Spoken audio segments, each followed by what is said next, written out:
Praise the lord. ప్రతిరోజు అనుదిన వాక్యం ద్వారా మీరెంతగానో బలపడుతున్నారని నేను ఆశిస్తున్నాను. అలాగే మీరు కనుక మన యూట్యూబ్ ఛానల్ని క్రొత్తగా వీక్షిస్తున్నట్లయితే మన యూట్యూబ్ ఛానల్ని సబ్స్క్రైబ్ చేయండి, ఇతరులకు షేర్ చేయండి.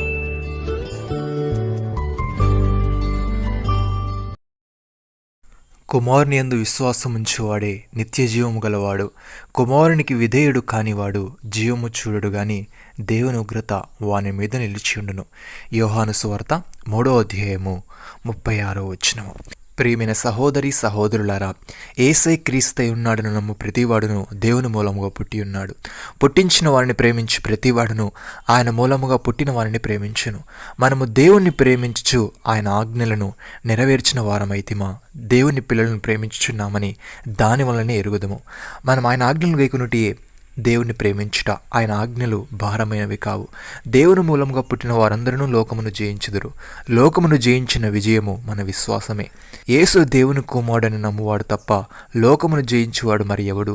నీళ్ల ద్వారాను రక్తము ద్వారాను వచ్చినవాడు ఈయనే, అనగా యేసు క్రీస్తే. ఈయన నీళ్లతో మాత్రమే గాక నీళ్లతోనూ రక్తముతోనూ వచ్చెను. ఆత్మ సత్యము గనుక సాక్ష్యమిచ్చువాడు ఆత్మయే.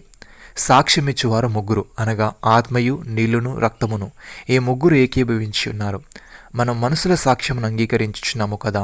దేవుని సాక్ష్యము మరీ బలమైనది. దేవుని సాక్ష్యము ఆయన తన కుమారుని గూర్చి ఇచ్చినదే. దేవుని కుమారుని విశ్వాసం ఉంచువాడు తనలోనే ఈ సాక్ష్యం కలిగి ఉన్నాడు. దేవుని నమ్మని వాడు ఆయన తన కుమారుని గురించి ఇచ్చిన సాక్ష్యమును నమ్మలేదు గనుక అతడు దేవుని అబద్ధికునిగా చేసిన వాడే. ఆ సాక్ష్యమేమనగా దేవుడు మనకు నిత్య జీవమును దయచేసెను. ఆ జీవము ఆయన కుమారునియందున్నది. దేవుని కుమారుని అంగీకరించేవాడు జీవము గలవాడు.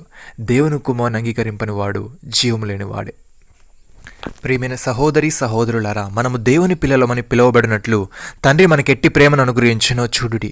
మనము దేవుని పిల్లలమే. ఈ హేతువు చేత లోకం మనల్ని ఎరగదు, ఏలే అది ఆయన ఎరుగలేదు.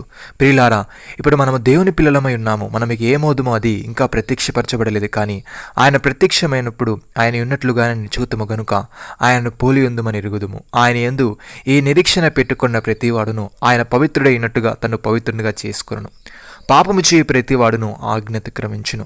ఆజ్ఞాతిక్రమమే పాపము. పాపములను తీసివేటకై ఆయన ప్రత్యక్షమాయనని మీకు తెలియను. ఆయన యందు పాపమేమీ లేదు. ఆయన యందు నిలిచియుండు వాడెవడను పాపము చేయడు.